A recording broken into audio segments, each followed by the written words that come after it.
Son las 7 de la mañana, las 6 en Canarias.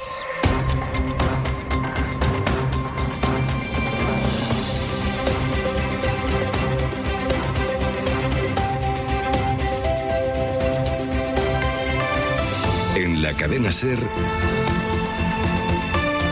Hoy por Hoy, con Ángeles Barceló.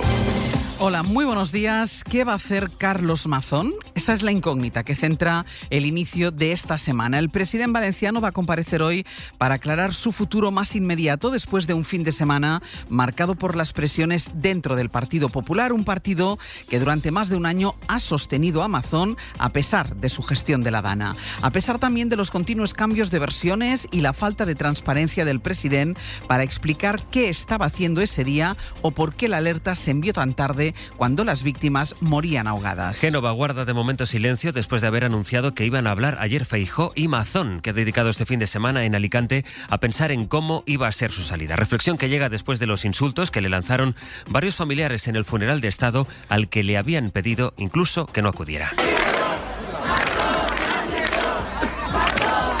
Algunos de esos familiares precisamente se concentraron ayer frente al Palau de la Generalitat para exigir la dimisión del todavía presidente, cuya dimisión esperan que anuncie hoy buena parte de los dirigentes del Partido Popular. José Luis Astre, hola. Hola, buenos días. El PP empuja ahora a Mazón hacia su salida, pero está por ver cómo será y en qué condiciones. Si dimite y convoca elecciones ya, si sigue como diputado y por tanto mantiene el aforamiento, si el PP es capaz de pactar con Vox un nuevo presidente o si en cambio anuncia que no repetirá como candidato pero intenta quedarse en su cargo. A las presiones de las víctimas, también a las que surgen dentro del PP, se suman además los detalles que vamos conociendo sobre lo que ocurrió ese día, como las veces que Salomé Pradas intentó sin éxito hablar con Mazón sobre el envío de la alerta. El entorno de la exconsellera de Emergencias asegura que llamó al presidente precisamente para informarle de la alerta, pero que él no le cogió el teléfono. Fueron dos llamadas que se produjeron a las 7:10 y a las 7:36 de la tarde. También sostiene que fue informando al presidente de todo lo que iba sucediendo en la reunión del CECOPI, mientras él, Mazón, se encontraba todavía en el Ventorro con la periodista Maribel Velaplana. Ella fue quien reconoció en septiembre que Mazón la acompañó hasta el parking después de las 6:30 de la tarde. El de Vilaplana es además otro de los nombres del día porque esta mañana declara como testigo ante la jueza de Catarroja y por tanto tiene la obligación de decir la verdad. Entre otras cosas, de las llamadas que según ella recibió el presidente mientras se alargaba la comida en el Ventorro. Radio Valencia, Ana Talens, buen día. Buen día. La comparecencia de Vilaplana ante la jueza de Catarroja es muy importante. La audiencia ha acotado su declaración a las llamadas que tuvo el presidente mientras los dos estaban en el Ventorro. Permitiría conocer si él estaba al tanto de lo que ocurría y las decisiones que pudo o no adoptar. En su carta abierta en septiembre, la periodista admitió que mientras estuvo con Mazón, recibió llamadas, pero no le trasladó ninguna inquietud. Afirmó que estuvo con el jefe del Consell entre las 3 y las 7 menos cuarto de la tarde, pero omitió que Mazón la acompañó al final del almuerzo hasta el aparcamiento donde tenía el coche, cerca del restaurante. La magistrada le ha pedido a la periodista los tickets para saber cuándo empezó el encuentro y sobre todo cuándo terminó esa larga sobremesa.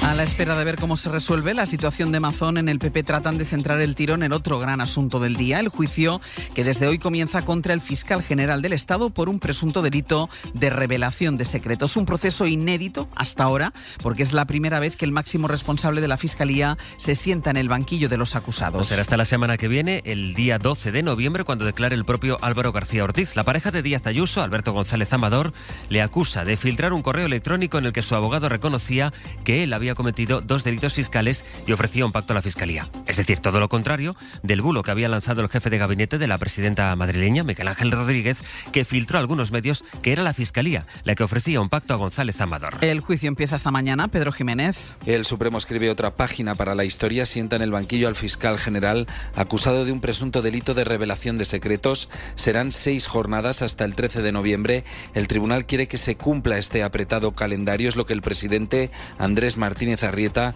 transmitió el pasado viernes a acusaciones y defensas. Álvaro García Ortiz podrá acceder por la puerta principal reservada a magistrados y se podrá sentar en estrados junto a sus 2 abogados. 40 testigos desfilarán por el alto tribunal, entre ellos 12 periodistas y 8 fiscales. Este lunes, entre otros, será el turno de Almudena Lastra, la fiscal jefe de Madrid, que manejó el correo que se investiga y se opuso a publicar la nota de prensa para desmentir el bulo que fabricó Miguel Ángel Rodríguez de que fue la Fiscalía era quien ofreció el pacto a Alberto González Amador para cerrar su fraude fiscal cuando todo sucedió al revés. González Amador y Rodríguez declaran el martes, el último en hacerlo será el fiscal general del Estado. Es lunes, es 3 de noviembre.